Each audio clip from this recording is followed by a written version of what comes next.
7 fakta Masjid Al-Aqsa di Palestina. Kiblat pertama umat Islam. Sebelum mengarah ke Ka'bah, Rasulullah SAW pernah menjadikan Masjid Al-Aqsa sebagai kiblat umat Islam ketika sholat. Setelah melakukan perjalanan Isra Mi'raj, barulah Rasulullah mendapatkan wahyu berupa perintah sholat 5 waktu dan menghadap ke Ka'bah yang berada di Masjidil Haram, Mekah. Tempat suci ketiga setelah Mekah dan Madinah. Masjid Al-Aqsa dikenal sebagai tempat suci ketiga bagi umat Islam setelah Mekah dan Madinah. Hal ini bukan tanpa alasan, karena ada kaitannya dengan peristiwa Isra Mi'raj saat Nabi Muhammad naik ke langit ke-7 dengan berpijak pada batu. Saat ini, posisi batu tersebut berada di Quba Az-Zahra. Tidak hanya satu masjid, Al-Aqsa merupakan nama untuk semua masjid yang berada di kompleks Al-Aqsa.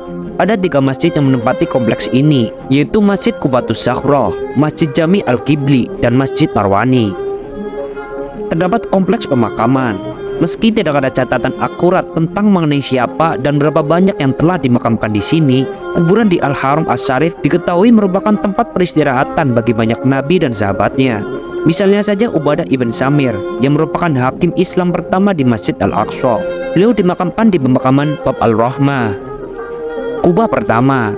Kubah emas yang bertengger pada Dome of the Rock disebut-sebut sebagai kubah pertama yang pernah digunakan dalam arsitektur Islam. Kubah ini mulanya terbuat dari kayu yang dibangun oleh Khalifah Umayyah Abdul Malik bin Marwan, namun kemudian dihiasi dengan potongan marmer dan lapisan emas khas oleh Sultan Turki Utsmaniyah ke-10, Sulaiman.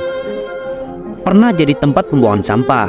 Ada saat di mana tidak ada orang Yahudi yang diperbolehkan tinggal di kota Yerusalem. Penduduk Romawi pun menguasai wilayah tersebut dan menjadikan area masjid sebagai tempat pembuangan sampah.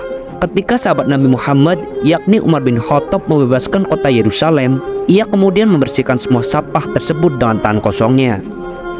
Tempat ditulisnya kitab Ihya Ulumuddin. Ihya Ulumuddin merupakan salah satu kitab yang paling terkenal dalam sejarah literatur Islam. Kitab ini merupakan karya ulama besar Islam, Abu Hamid Al-Ghazali, seseorang yang dihormati oleh semua aliran pemikiran karena kemampuannya dalam mendalami ajaran Al-Quran dan hadis Nabi Muhammad. Al-Ghazali menulis kitab legendaris itu di Masjid Al-Aqsa ketika ia sempat tinggal sementara waktu di sana.